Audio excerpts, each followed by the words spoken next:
I'm Jody Steinauer. I'm an OBGYN physician at UC San Francisco. My clinical work is all based at Zuckerberg San Francisco General Hospital.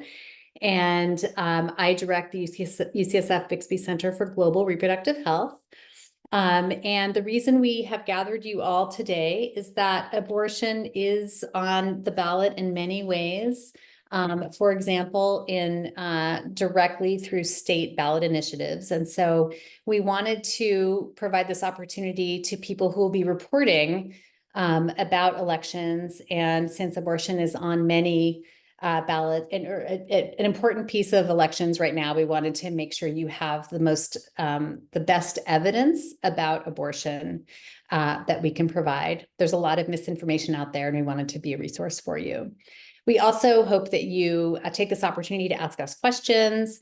I've asked each panelist to just speak for a few minutes. We'll be in discussion. I'll be asking them questions. We'll have some time for you to ask questions, and then we also are offering you tools that you can use to fact check candidates and campaign statements and provide important information to your audience. So Rebecca Griffin is our Director of Communications and Advocacy, and she's going to be helping us with Q&A. So we'll have a discussion for about 30 minutes. And then we'll give you a chance to ask questions. Feel free to ask any question in the Q&A. And our aim is to provide you information to inform your reporting. And you are welcome to quote us. I wanted to just mention one disclaimer. We don't get involved in elections. We won't be talking about particular candidates' records, but we want to provide you important evidence that you can use in your reporting. So submit any questions in the Q&A box. And what I'm going to do is ask each person to just introduce themselves, and then we will begin our discussion. So I'm going to go ahead and start. Christine, do you want to introduce yourself? Thanks so much. Hi, my name is Christine Dellendorf. I am a family physician and director of the Person-Centered Reproductive Health Program in the Department of Family and Community Medicine at the University of California, San Francisco. Wonderful. Antonia. Hi, everyone. Good to be here. Social psychologist. Oh, Antonia, can you turn your volume up a little bit? A little soft, a little quiet. Is this any better? Yep. Yep. Okay. Great. I am a social psychologist by training, and I am faculty at Advancing New Standards in Reproductive Health, which is a research program within UCSF. Wonderful. And Josie? Hi, I'm Josie Urbina. I'm one of the OBGYNs at San Francisco General Hospital. I'm also one of the investigators associated with Answer, just like Antonia. Wonderful. Okay, so we thought we would start with some basics about abortion to talk about how abortion is a safe, common, routine part of healthcare. We sometimes hear rhetoric about abortion being dangerous or harmful, so we thought we'd start with that. Christine, I'm going to pass this to you. Could you talk about the safety of abortion and also the ways that abortion is part of healthcare? Absolutely. Thanks so much, Jody. Well, yes, I think the most important thing is just bottom line, abortion is safe, effective healthcare that millions of people around the world and in the United States access and have accessed for since the beginning of time in reality and in modern medicine. And the reality is that abortion has a very, very low complication rate, contrary to the rhetoric that is often out there that Jody referenced. And in fact, the data shows that it is the risk of serious problems and consequences is 14 times less than continuing a pregnancy. And the safety of abortion was in fact documented in a landmark report by the National Academy of Medicine in 2018 that was entitled The Safety and Quality of Abortion Care in the United States. So there's an overwhelming scientific consensus that it is clear that abortion care is safe and necessary for the health and well-being of people who can get pregnant and people's families. And so the idea that abortion is dangerous is really therefore out there to try to scare people, to create stigma, to try to impede people's ability to access this needed healthcare. And it also is really something that creates this narrative that abortion is unsafe to the extent that it needs to be provided in specialized settings, and that only specialized providers can provide this care safely. And the reality is that abortion is just routine medical care, and especially first trimester abortion and medication abortion can be provided by a broad range of healthcare providers, including family physicians like myself, advanced practice clinicians. Answer has done a lot of research on advanced practice clinicians like nurse practitioners and certified nurse midwives providing abortion care. And it's really important that we think about abortion care being provided in all healthcare settings as part of routine care, because many people want to get their abortion services in settings where they get the rest of their care, where there is less stigma, where there are not protesters outside. We very much need specialized abortion care centers as well to provide services for people. And we need to recognize that this service can and should be integrated as part of reproductive health services in places that provide contraceptive care, that provide miscarriage management, that provide prenatal care. And this is part of care across the reproductive health life course. And I will tell from my personal experience providing medication abortion in a primary care setting, it is incredibly wonderful to be able to have someone come in to have a pregnancy that they do not want to have, and to be able to offer them in that moment the care that they need to be able to then continue their lives in the ways that they want to be able to continue to live their lives.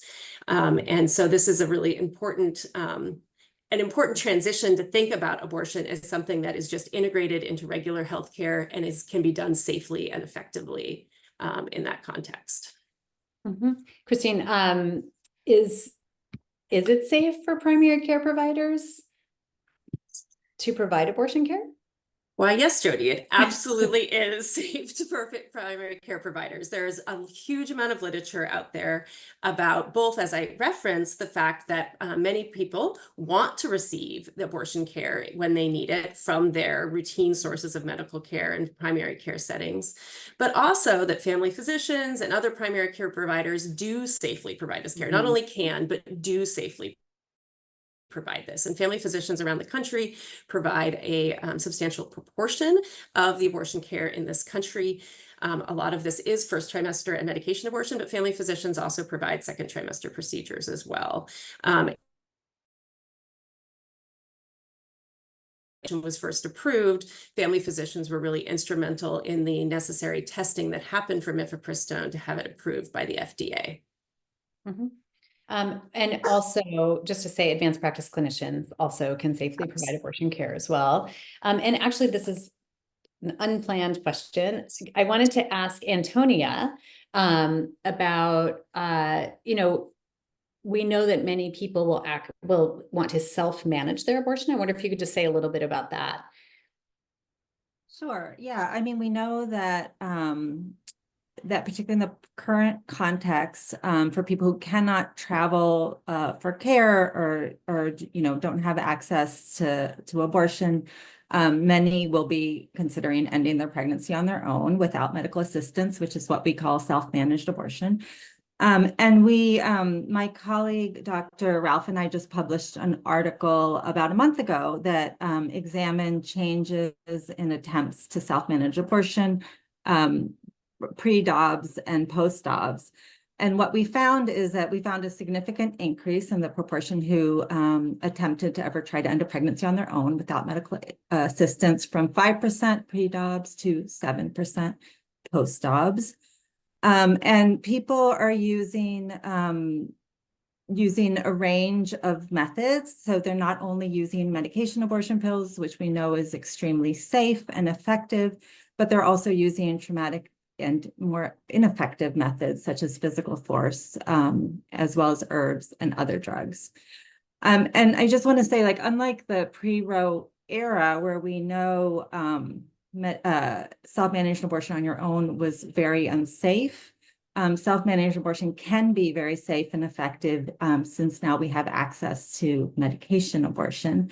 But there's also a growing concern that self-managed abortion can be legally risky, in particular for people who are marginalized or oppressed and targeted by the criminal justice system. And so that is the latest that we have about self-managed abortion. Mm-hmm. So increasing can be very safe when using medication abortion, and then a small proportion are doing things that might be riskier. Thank you. And I just want to go back now to the safety of abortion. And Antonia, I'm going to also ask you about this. So we hear misinformation sometimes about lots of harms to people who have abortions. For example, harmful impacts on their mental health. And so you are part of the team behind the really important groundbreaking Turnaway study that documented the impacts of having or being denied a wanted abortion. And I wanted to know if you could tell us about the impacts of abortion on mental health first, and then I'll ask you about other impacts. Sure, thank you, Freddie. So yeah, as you mentioned, the Turnaway study is really this unique and one of the most rigorous studies that we have that examines the long-term impacts of having and being denied an abortion. And it really dispels so many of the prevailing myths that we have about abortion and the idea that abortion harms people's mental health, and as well as the idea that abortion harms people's physical health. So for all the mental health outcomes that we looked at anxiety, depression, suicidal ideation, anxiety, stress, self-esteem. So for all those outcomes, it was for the people who had an abortion were not worse off than those denied one. And in fact, it was the people who were denying abortion at the time of being denied an abortion who experienced more anxiety, stress, and lower self-esteem than those who were able to get an abortion. And then we also found that people who had their abortion, they described feeling predominantly positive emotions, so most commonly relief. And over 95% described the abortion as the right decision shortly after their abortion, and then throughout that 5-year period that we followed them. So this really dispels that myth that people think that people come to regret their abortions. We really did not find that at all. We found that most people, even though they may feel a mix of emotions, they really they feel it was the right decision for them, and do not regret their abortions. Mm-hmm. And so that's a focus on whether there are mental health impacts of getting the abortion, and what about impacts, short and long-term impacts of being denied an abortion? What did you learn from the Turnaway study? So the mental health impact of being denied an abortion, there was a short-term higher elevated levels of anxiety, low esteem, and stress.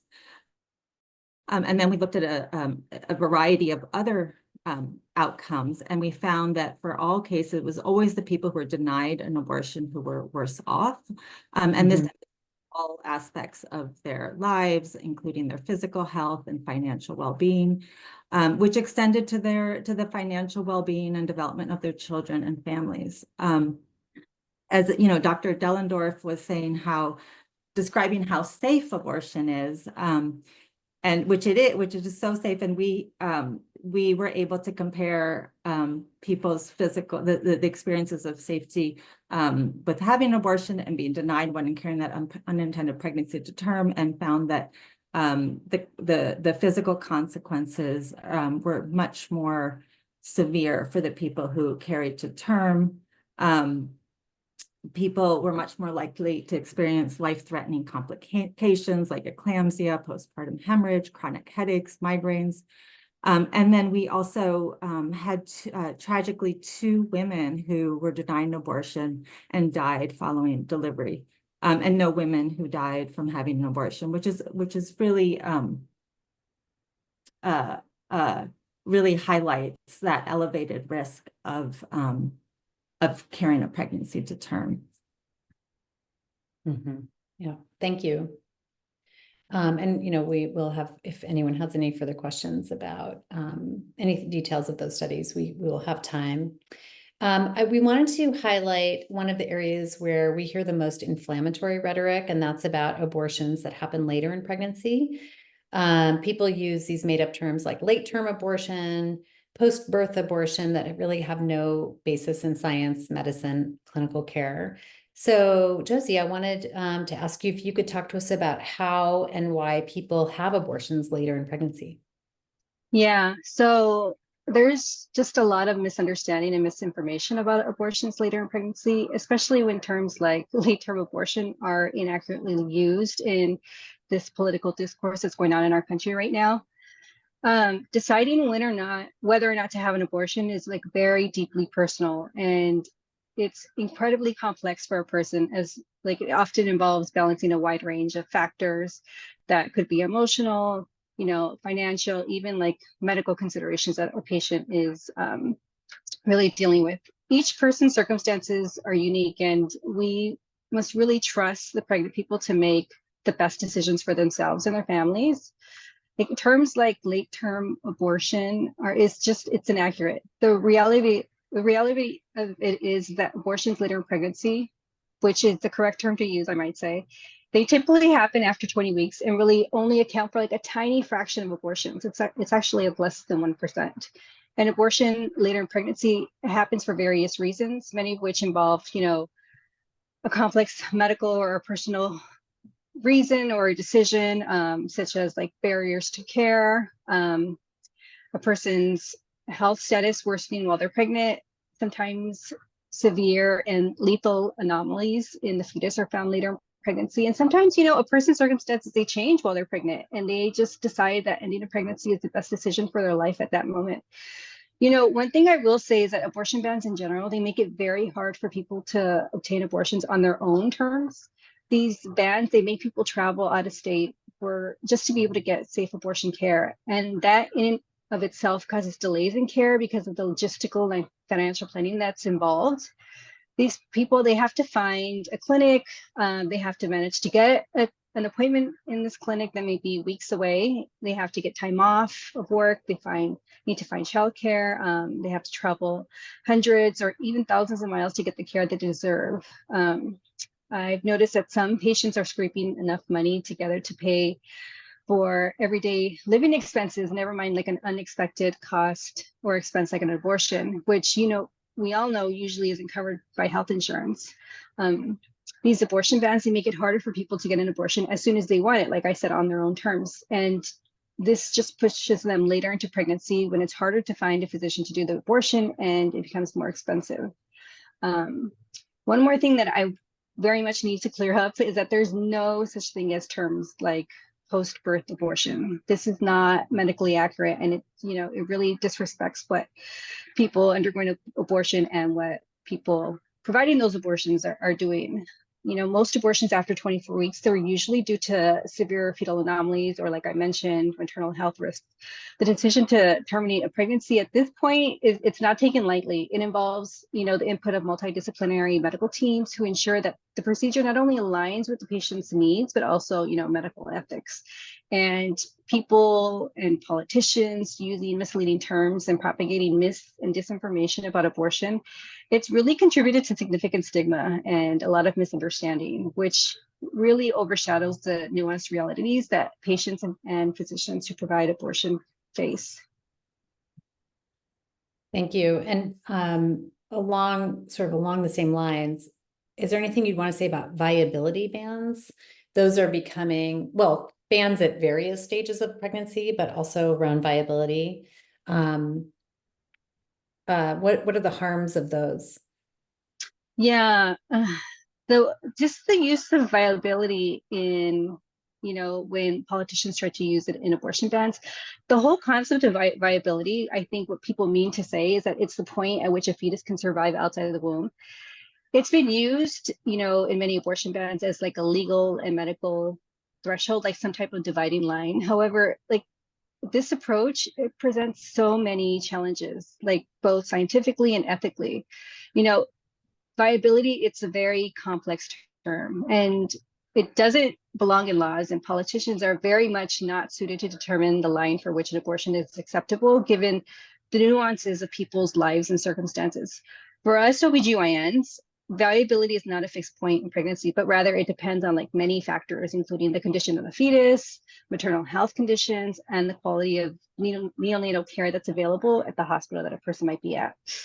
Yeah, there are technological advances that have moved the threshold for neonatal survival to slightly earlier gestational weeks, but these outcomes for fetuses born before 24 weeks, they're still very poor. So this type of variability means that using viability as a legal boundary, it's arbitrary, and it does not reflect the nuances of medical care and abortion care at all.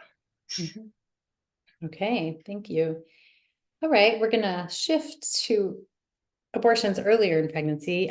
Medication abortion, there's been a lot of focus on medication abortion. Now medication abortion accounts, using pills accounts for more than 60% of abortions in the United States.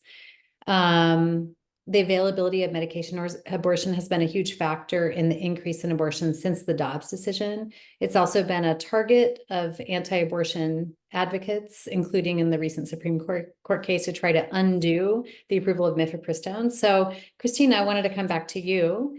Tell us about how medication works and about its safety. Absolutely. So the bottom line is that medication abortion is something that has been used for decades around the world. And in the United States was actually relatively late to have it approved compared to other countries. Millions and millions of women have used, and people who can get pregnant have used this method safely to make decisions about their bodies and to end pregnancies. So in terms of what medication abortion is, it is oftentimes we talk about medication abortion as two medications, mifepristone and misoprostol. It's important to note that misoprostol only regimens are also things that can also be used and can be very effective, although it can take longer, require more doses, and have more side effects. People take these medicines, usually if they are taking a 2-drug regimen, they take mifepristone first and misoprostol afterwards, sometime between immediately and 72 hours afterwards. And then usually with between 1 to 4 hours afterwards, people experience bleeding and cramping that resolves within the next day or so, with some ongoing bleeding that can last for a week or two afterwards, slowly decreasing over time. Mifepristone and misoprostol together are effective generally in 95% of cases. When they are not effective, what that means is that people often will have a uterine aspiration, which again is a procedure that can be done in an outpatient setting and is a routine abortion care that is very safe, similar to what I was talking about earlier. And so it's really important to also talk about the gestational age at which we generally think about medication abortion being used. There's not any firm line, similar to what Josie was talking about earlier. The FDA approval of mifepristone, misoprostol is to 10 weeks gestation, which is important to note. That's actually only 6 weeks after the earliest possible time people could know they were pregnant because of the way that we date pregnancies. It is routinely and very good documentation of outpatient medication abortion with mifepristone and misoprostol being safe and effective up to 11 weeks. But it is also really important to note that these combination of medications are used for abortions at later gestation as well, especially in the global settings, and also in second trimester induction terminations in the United States that are often done in hospital settings as well at later gestations. So this, and like I said, this combination of mifepristone and misoprostol has a huge level of documentation of safety. It was approved in the United States initially decades ago with a large number of regulations, including the REMS that you may have heard about for restrictive provision of this medicine in terms of who can prescribe mifepristone specifically. And these regulations were based on unwarranted concerns about the safety that were again grounded in this narrative about abortion being different than other healthcare. And mifepristone was held to a standard that other medications that we prescribe routinely that are far more risky were not held to. So the loosening of these regulations over time that has happened, particularly since the COVID era, has been long overdue and very much grounded in the science. And in fact, an inadequate. We need to continue to enable people to be able to use this medication that is safe and effective without constraints. In that context, I wanted to mention that the shift to telehealth that happened in the COVID era did substantially influence our practice and processes around medication abortion, with the movement towards telehealth abortions that did not require people to come in to be evaluated. There has been either for pregnancy confirmation or confirmation that the pregnancy has ended. And this is been documented to be safe and effective with clear evidence that people are good at detecting when they are pregnant, are able to reliably document how far along they are in pregnancy and whether they are within the window for medication abortion, and as well to assess whether or not the medication abortion has been effective at ending pregnancy or not. In the context of telehealth medicine, this often is with medication, with consultation with providers, that if they are, for example, potentially outside the window of the eligibility for medication abortion, they would come in for an ultrasound. So there'd be thresholds for which people would come in for assessment. If it's unsure if people terminated their pregnancy effectively, they could come in for either blood tests or abortion, or for ultrasounds for confirmation of completion of the abortion.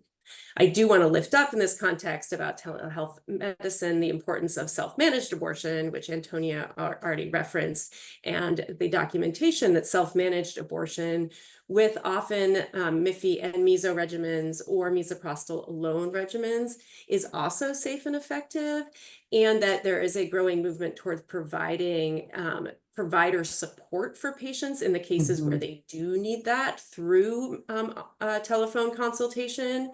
So that, and this approach to allowing people to self-manage their abortion, but have support when they need it, really maximally provides people with the ability to make decisions about if and how they want to terminate their pregnancy, while also not saying that they, while also recognizing that in the cases where there are questions or when people do want to potentially come in for evaluation, they should be able to do that as well.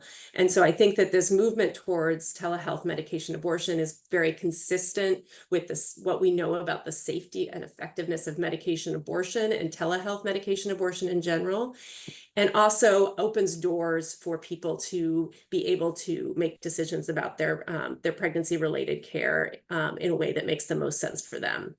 And we need to make sure that we don't get rid of the opportunity for people who do want to come in, who do want to talk to a provider in person, who do want to receive that kind of care, and or may want to receive a first trimester procedural abortion, that we continue to make sure that those options are available, that it's not an either or, that by expanding the options for which people can receive pregnancy care, we need to be centering people having options and not having those options constrained. Thank you. I was just, I'm glad you brought up the, just the evidence that people can quite accurately determine their gestational duration, especially if they have regular periods. One of the reporters ahead of time sent us that question, wondering how often that's inaccurate. And, you know, there are some studies that show that of the people who are inaccurate, it's almost always that they think they're further along than they are. And it's very rare that people's estimate puts them over a gestation where we would think that the medication abortion would be significantly likely to fail. And I provide clinical care at San Francisco General and also at a freestanding clinic in Wichita, Kansas. And the reporter's question made me think about my experience taking care of patients who have traveled often from many, many states away from Kansas for care. And I've been working there for about 2 years, and I can't remember a single patient who came for medication abortion who was further along and was then not able to get a medication abortion. But I do remember some patients who found out they were less far along and then thought they would have to have a procedure, but then changed to a medication abortion. So my experience caring for patients totally resonates with the data. So thank you, Christine. All right, the final topic we wanted to bring up before we go into questions and answers is providing abortion care in an emergency setting to preserve the health or life of the pregnant person. And so Josie, I was wondering if you could tell us about how and why people might need an emergency abortion, and what are the consequences of delaying it and not being able to provide that care when the patient seeks care, either in an emergency room or in a triage unit on labor and delivery. Yeah, this has been coming up a lot with some of my colleagues in abortion ban states who very much feel that their hands are tied and they're not able to provide evidence-based medical care to their patients. The fact of the matter is that emergency abortion care is sometimes required to preserve the health or the life of a pregnant person, particularly in cases where continuing the pregnancy poses like really severe risks, such as loss of an organ or loss of life. Sometimes, in pregnancy, a person develops a medical condition like cardiomyopathy that puts their life at risk if they continue their pregnancy. Sometimes they develop problems with their blood pressure that, also poses a risk to their health. Other times, a person can develop an infection, either to like breaking their water early or, contracting an infection during pregnancy. All of these circumstances sometimes lead people to become so sick that they are on the verge of death and end up on life support. So in these instances, an abortion is the only way to save a person's life. All that to say, delays in abortion care in emergencies can most definitely lead to rapid deterioration of the pregnant person's condition. And the ability to provide a safe abortion is so critical for these people. Mm-hmm. Yeah, and I was also thinking, Josie, about patients who come in the early part of pregnancy with bleeding, where we don't know exactly where the pregnancy is, and it might be a pregnancy outside of the uterus. What we call it is it's called an ectopic pregnancy. And so I also have talked to many of colleagues, my friends and colleagues in banned states, who have told me stories of patients whose diagnosis of ectopic was very much delayed by not being able to provide standard of care treatment for them because of the bans and because of sort of ways that they didn't consider that, life-threatening or an emergency care. So do you have anything else to say about like miscarriage care and ectopic pregnancy care? I was just going to mention that I didn't mention ectopic pregnancy, which like Dr. Steinhauer said is when the pregnancy implants or like lands outside of the uterus. I didn't mention it with abortion because an ectopic pregnancy, when we treat it, it's not an abortion. This is, a very much life-threatening condition that if the pregnancy continues and wherever it's growing happens to rupture, like in the fallopian tube or, as somewhere else, it can really lead to massive bleeding and even death if it's not treated properly. And so this is exactly what my colleagues are encountering, ectopic pregnancies that are outside of the uterus, and they're not able to adequately treat these pregnancies because of this misinformation that they're providing abortion care, and that's just not accurate, and it's not what's occurring. Exactly.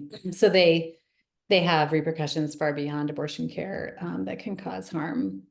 All right, so those were our pre-planned questions. We wanted to offer an opportunity for you to put any questions you have in the Q&A. We also had some of you reach out to us with some questions, so we'll start going through those. And hold on, let me just get my windows correct. Okay, so one question that I think is really interesting, and we are not reporters, so I don't know that we'll be experts in this question. But one reporter asked, how do you balance reporting on the factual inaccuracies without perpetuating the inaccuracies? So I wondered if any of you had any advice about that. What tips do you have? And in a way, it comes up for us when we are talking to media and to patients and to clinicians and researchers, like what tips should we give them about addressing them without perpetuating them?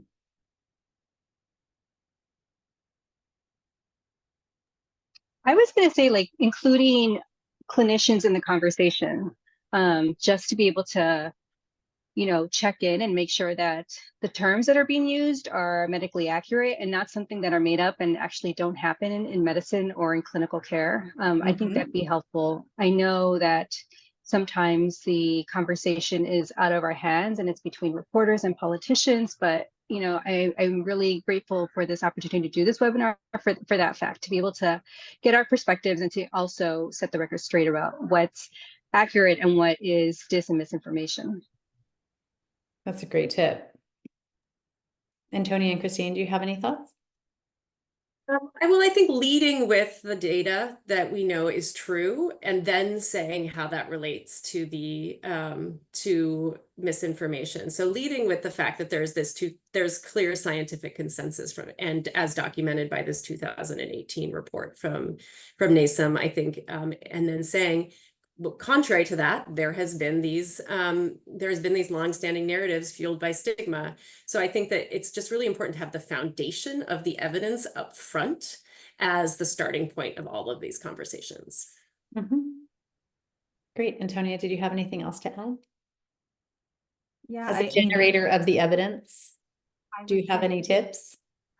I love my colleagues' tips were excellent. And just to not repeat them, to constantly to lead with the facts and try to focus on the facts and not repeat the myths.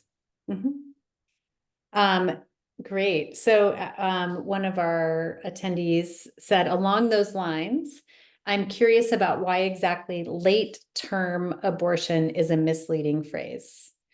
I always thought it referred to abortion in the 3rd trimester. I mean, I'll start by just saying there's no medical term called late term. So pregnancy is generally thought of in 3 trimesters, but it's really a continuum of time that's going, that people are experiencing in their pregnancy.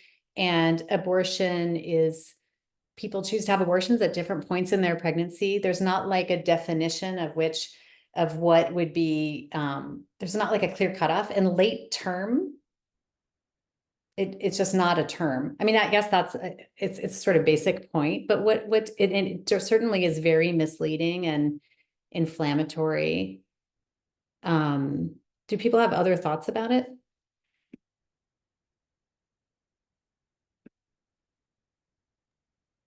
I would just affirm your statement that it's a non-scientific term that is grounded in the desire to be stigmatizing and inflammatory, and we should be scientific and talk about what we're talking about. Yeah, and it was completely my understanding about that term. I mean, I'm, a clinician and researcher, is that it was created specifically to be misleading, and it was created to cause people to be, angry. It's a very inflammatory term that was designed explicitly knowing that it was not a scientific or clinical term. Josie, did you want to add something? Yeah, I was going to say that we really try to stay out of the weeds of getting down into the details of obstetric care, but this phrase really has no clinical or medical significance. It's more used as a scare tactic. The word term, we think about it as it's referred to the 3 weeks before and 2 weeks after a pregnancy's due date. To be more specific, early term is 37 weeks to 38 weeks and 6 days. And, I know this is a lot of detail, so this is why we wanted to avoid it. Full term is 39 weeks to 40 weeks and 6 days. And then late term is 41 weeks through 41 weeks and 6 days of pregnancy. And post-term is 42 weeks and beyond. So abortion doesn't happen in this period. So that's why we're saying late-term abortion. It's not an accurate term at all. We rather would use abortion later pregnancy, which, really gives, I think it honors the spectrum of abortion care throughout all of pregnancy. Thank you.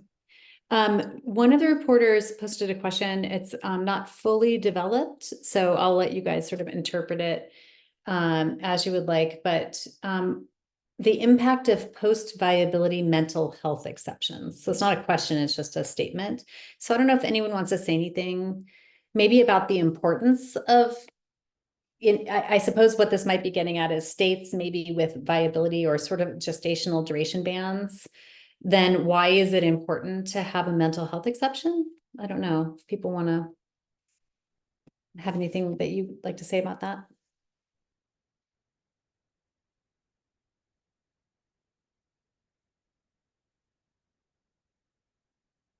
I mean, I think you can just say that there are people who ideally we would not have these bans, and there are people who need abortion care for physical health reasons and mental health reasons. I've certainly taken care of patients who have had very extreme mental health challenges in pregnancy.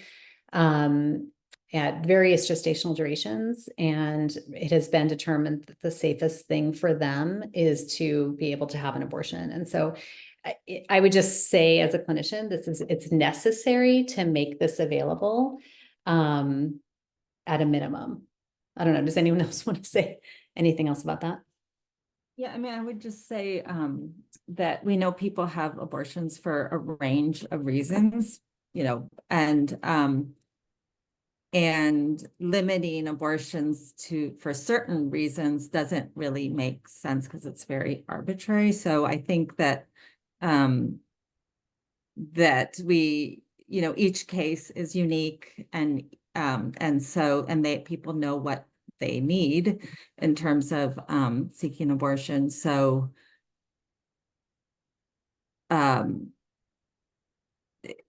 it's hard to it's hard to legislate healthcare, and that people should be allowed to have an abortion if that's what they think they need. Yeah, and maybe what they're also getting at is in states with bans, it's the reality of trying to get approval for one of these exceptions is almost impossible. I mean, hospital, whatever system is created, what I find is that there are so many roadblocks put up for even these exceptions, and having to, obtain sort of a committee's opinion, looking at a case of a patient, trying to determine if it meets the legal criteria. Honestly, hospital leaders and clinicians and health professionals in general are so afraid in these states to even do the right thing. They feel so unable to provide ethically appropriate and evidence-based care that it's just very, very hard. So even though some patients maybe have been able to be deemed qualified as an exception, it's very hard to get these to go through. So I wonder if that's what the reporter's question was about. I don't know if anyone else wants to say anything about that. Okay, let's see. Any questions in our Q&A among the people at our... Feel free to ask additional questions. I'll just look and see. We talked about late-term abortion. We talked a lot about viability, the term of viability, and how it's complex and not a clear line. What about conception? Anyone have anything? Is that a clearly defined point in time? Anyone want to say anything about that?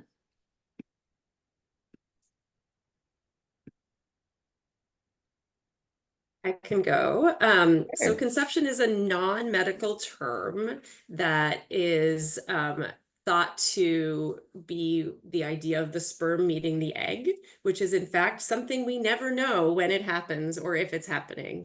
And the definition of pregnancy is implantation.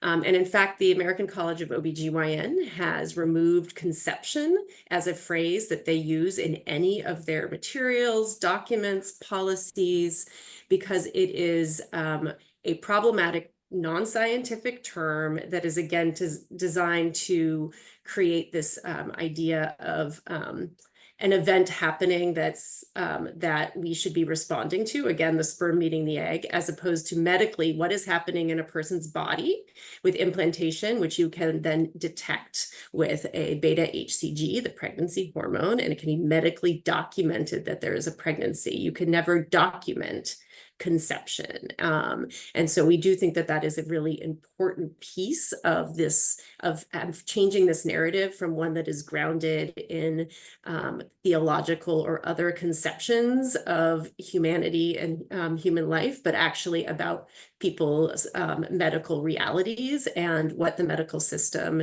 what we can medically detect, and what we are able to provide to people in the context of being able to document a pregnancy or not. Mm-hmm. Wonderful, thank you. There were two questions that I are a little bit off topic, but I think are important. Links between abortion restrictions and restrictions on gender affirming care, and also about reproductive health care access and infertility treatments like IVF. So I just wondered if people wanted to connect those dots a little bit, even though we're not necessarily experts on IVF or gender affirming care, but what thoughts do people have about that?